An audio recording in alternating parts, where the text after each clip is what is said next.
8ই June 2019 রীতিমতো ঝড় বয়ে গিয়েছিল সন্দেশখালীর ওপর দিয়ে। প্রথমে স্কুল মাঠে সভা করে হামলার পরিকল্পনা, পরে এলাকা থেকে খুঁজে বের করে এনে বোমা মেরে গুলি করে 3 বিজেপি কর্মীকে খুন। এখনো শিউরে উঠছে ভাঙিপাড়া। এখানে সভা শেষ করার পরেই প্রদীপ মণ্ডল, সুকান্ত মণ্ডল, দেবদাস মণ্ডলদের খোঁজ করতে বেরিয়ে পড়ে শেখ শাহজাহানের এই রাক্ষুসে বাহিনী।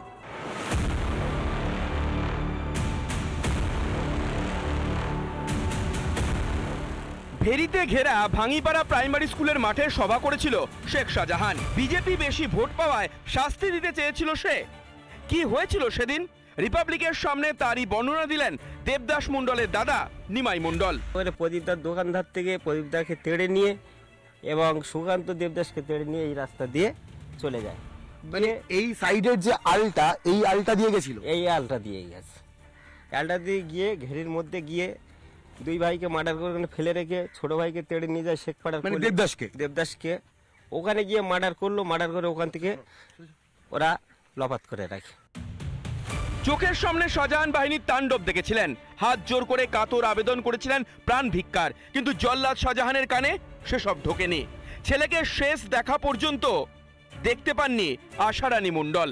আমার ছেলে, আমার 6 বছর হয়ে গেল, আমার ছেলের খুন করেছে, খুন করে তার দেহ এখন আমি পাইনি।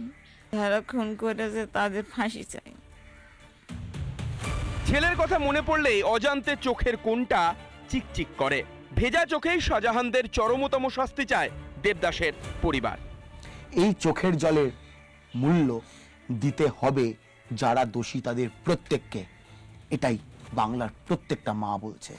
ভিডিও মেহরাজ আলীর সঙ্গে ভাস্কর বসু, রিপাবলিক বাংলা, সন্দেশখালী। সন্দেশখালীর 3 বিজেপি কর্মী খুনে শাহজাহানের নামে জোড়া এফআইআর। নিহতদের মধ্যে ছিলেন প্রদীপ মণ্ডলও। 2019-এর 8ই জুন ঘরে ঢুকে তাণ্ডব চালিয়ে প্রদীপকে খুন করে শাহজাহানের গুন্ডা বাহিনী। সেদিনের স্মৃতি দগদগে পরিবার মণ্ডলের মনে। এই দরজা দিয়ে শাহজাহান বাহিনীরা তারা ঢুকেছিল। হ্যাঁ, এই দরজা দিয়েই ঢুকেছিল ওরা। এই দরজা দিয়ে ঢুকেছিল। তারপর এসে এখানে মেজদার দোকান ছিল, এখানে কাপড়ের দোকান, ওটাও লুটপাট করলো। এগুলো সব লুটপাট করে ভাঙচুর করে দিয়েছে, বাড়িটাও লুটপাট করে নিচ্ছিল। সাহায্য করেনি পুলিশ, উল্টে পরামর্শ দিয়েছিল পালিয়ে যেতে। চুপ করেছিল স্থানীয় প্রশাসনও। 6 বছর আগের ঘটনা উল্লেখ করে এভাবেই ক্ষোভ উগরে দিচ্ছে প্রদীপের পরিবার।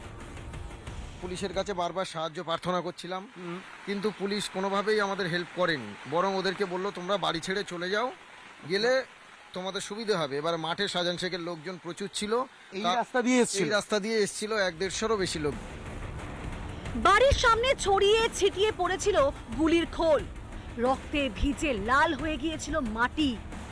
এইখানে টার্গেট করে গুলি করতে করতে ওরা চলে গিয়েছিল।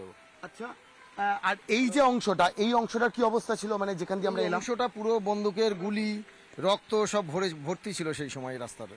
দেবদাস মণ্ডল, তার খোঁজ তো এখনো পাওয়া যায়নি। না, তাকে তো এখান থেকে বেঁধে বাইকে করে টেনে নিয়ে গিয়েছে।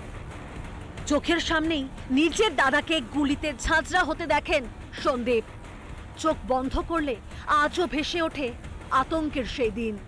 মাথায় যখন গুলি করলো মেজদার চোখটা পর্যন্ত বেরিয়ে গিয়েছিল, এবং সমস্ত দেহে কতগুলো কোপ, তার কোনো হিসেব ছিল না।